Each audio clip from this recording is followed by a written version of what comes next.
La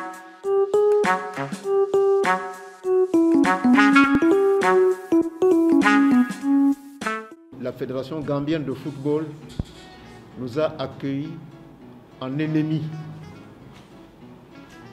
Nous avons été accueillis en ennemis. La preuve, c'est que la Fédération gambienne de football a envoyé un officier supérieur de l'armée gambienne, général vice-président de la Fédération gambienne de football, pour venir terroriser, traumatiser les joueurs de notre équipe nationale. Et notre équipe nationale est donc restée à l'aéroport sous les manœuvres de ce général de 22h45 à 6h30. L'hôtel étant situé à 45 minutes plus de l'hôtel, de l'aéroport, notre équipe nationale est effectivement arrivée à son hôtel aux environs de 7h30 pour une équipe qui doit jouer à 16h et qui n'a pas dormi. Nous sommes arrivés à Banjul à exactement 22h45.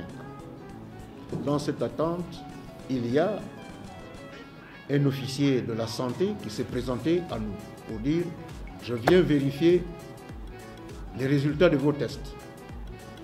Le docteur Mbangwe a remis tous les résultats à cet officier de santé qui a regardé tous les dossiers les uns après les autres, les résultats. Il a remis tous les tests au docteur Mbangwe et il est parti. À l'aéroport de Banjul, le test n'existe pas. Et c'est dans une décision gouvernementale. C'est ça la décision que nous avons, datée du 5 novembre 2020, établie par le Haut Commissariat de la République de la Gambie.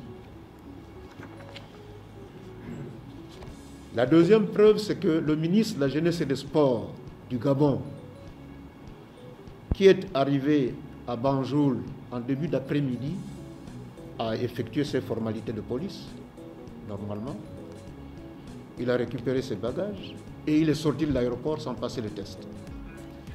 Les précurseurs que nous avons envoyés préparer l'arrivée de l'équipe en Gambie sont arrivés à l'aéroport de Banjul, ont effectué leurs formalités de police, de douane et sont sortis de l'aéroport sans faire de test.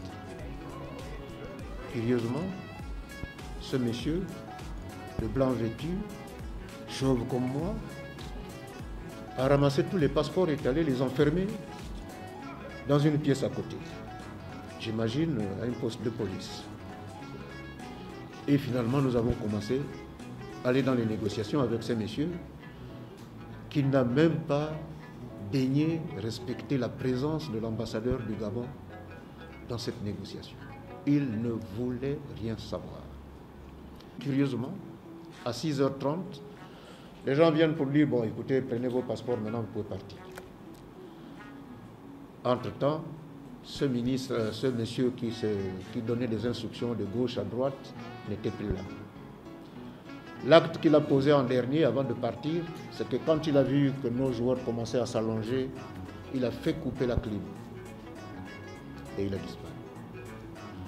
Ce sont des pratiques du Moyen-Âge. Ça, c'est ce qu'on retrouvait en Afrique il y a 30-35 ans. Pas au XXIe siècle, pas en 2020, on ne peut plus aujourd'hui aller dans un pays et vivre ce que nous avons vécu à Banjul. Un athlète qui s'est dopé et qui a remporté une médaille ne mérite pas de l'avoir si on découvre qu'il a utilisé des moyens pour multiplier sa force, n'est-ce pas? Donc la Gambie a fait ça, puisqu'ils ont mis des manœuvres en place pour nous affaiblir, pour affaiblir notre équipe. Bon, si la CAF tient compte de ça, il y a un problème d'éthique. Les Gabonais n'ont pas joué avec leurs moyens physiques comme il se doit. Les Gabonais ont joué diminués par les adversaires, par une manœuvre de ces adversaires. Bon, la CAF va examiner tout ça et prendre la décision qui s'impose.